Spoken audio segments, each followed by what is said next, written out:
Hi there everyone. So today I'm going to be running through how to configure and use the CSP integration in HaloPSA.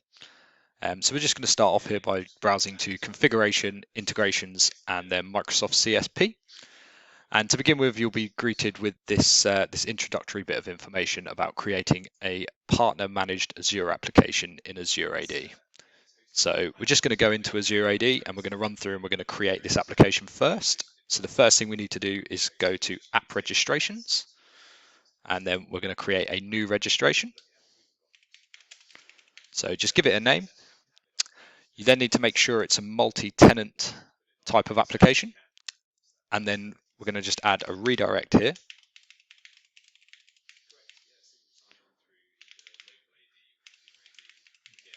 So the redirect here just needs to be your web app URL, which for my dev environment is this just here, followed by /Azure/auth. And then we're just going to register that. Okay, so the first place we're going to go to is authentication, and we're just going to double check that our redirect has been added successfully. So that all looks good there. Then we're going to move on to certificates and secrets, and we're going to generate ourselves a new client secret. So we're going to leave that as 6 months, and just be sure to copy the value of this so that we can use it in a few moments. Next, we're going to go on to API permissions, and this is where we need to add the relevant API permissions that are required to use the integration. So the first thing we're going to do is just going to remove this permission because we need a higher level of access to the users. And then we're going to go to add permission, select Microsoft Graph, and then we're going to select application permissions. And then we're going to select user.read.all. And then we're also going to select group.read.all. And we're going to add those permissions.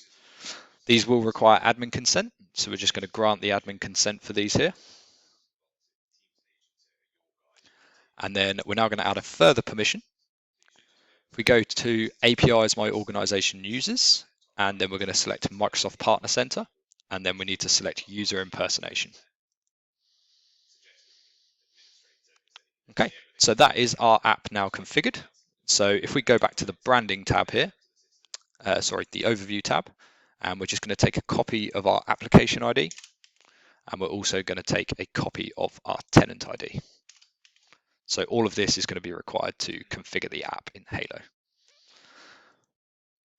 Next step is to just populate those values that we've just copied into the Halo fields.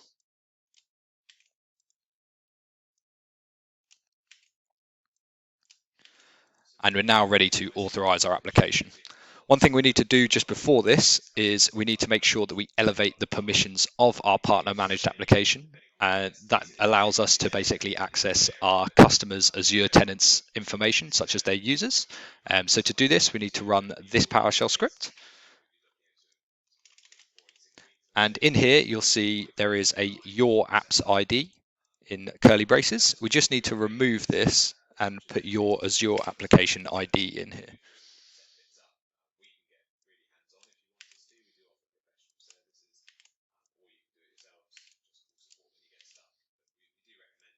So there it is in PowerShell. If we just run this now, I'm going to be asked to sign into my account.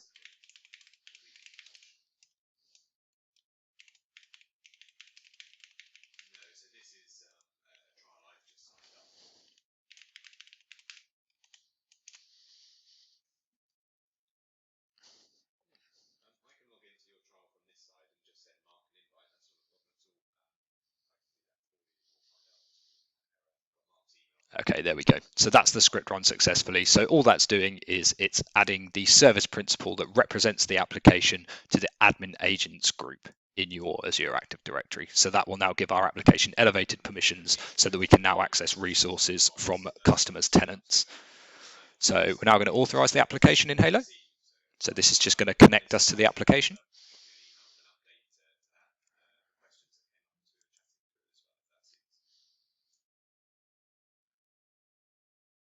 And we should shortly just be redirected back to Halo.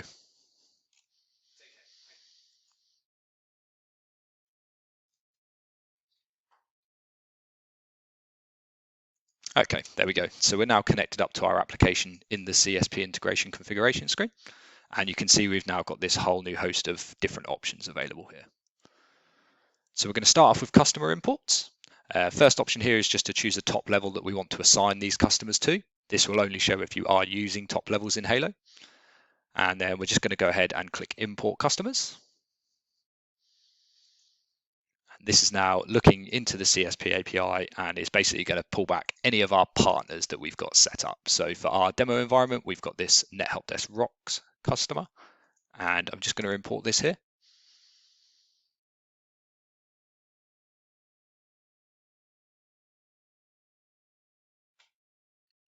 And there we go. So that customer has now been added. If we now go to the customer,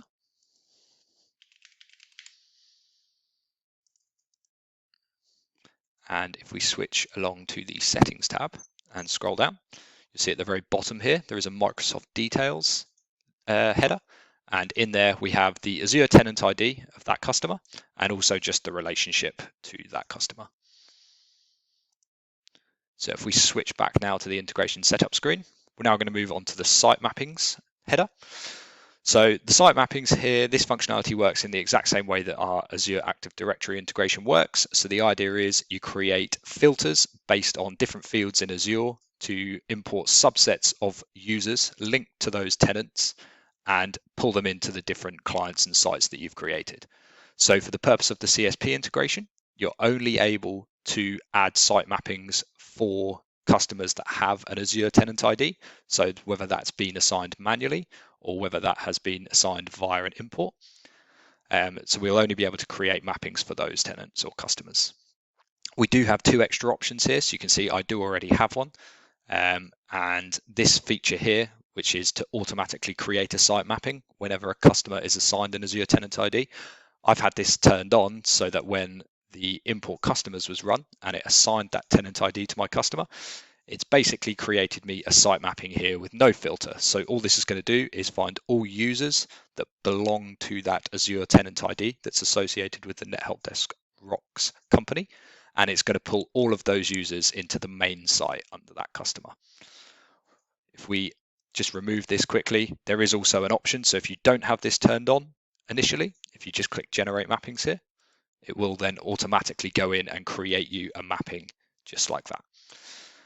There is the possibility to go in and modify these a bit further if you wanted to. If you have seen the Azure Active Directory integration screen before, it is exactly the same screen. So all you need to do is choose a filter field, choose what type of filter you're looking for, and then add a filter value as well. So you can further filter them down into multiple sites against these customers. But for this sample, we're just going to leave it as no filter. Next step is user field mappings. All this functionality allows you to do is map an Azure AD field to a Halo Service Desk field or a HaloPSA field. So for example, here we've mapped the display name to the name field in Halo.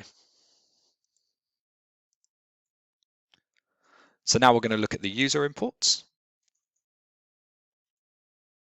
So as part of the user's import, this will assign any licenses out to the user that have been imported as we imported the customers. We'll just go and have a look at those now before we continue. So in here, we're going to go to software licenses. And you can see here that this has imported our Microsoft 365 Business Premium license. And there is a total of 1 license there. You can click into this for more information as well, and also assign it to the correct site if it hasn't already been.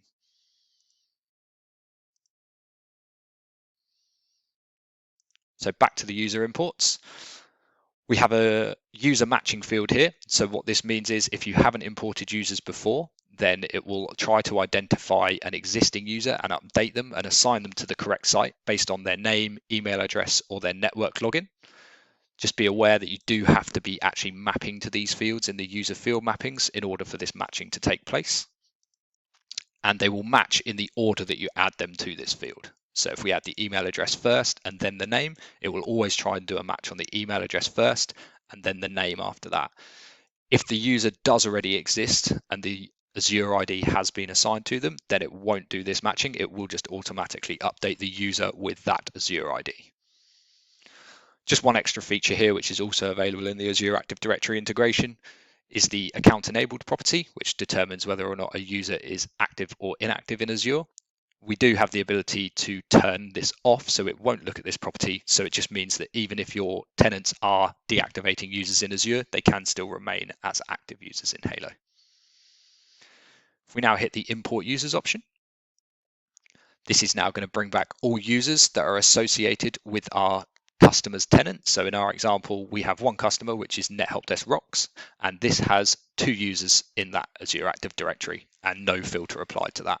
So both of these users, we're now going to import those and assign those to the NetHelpDesk Rocks customer.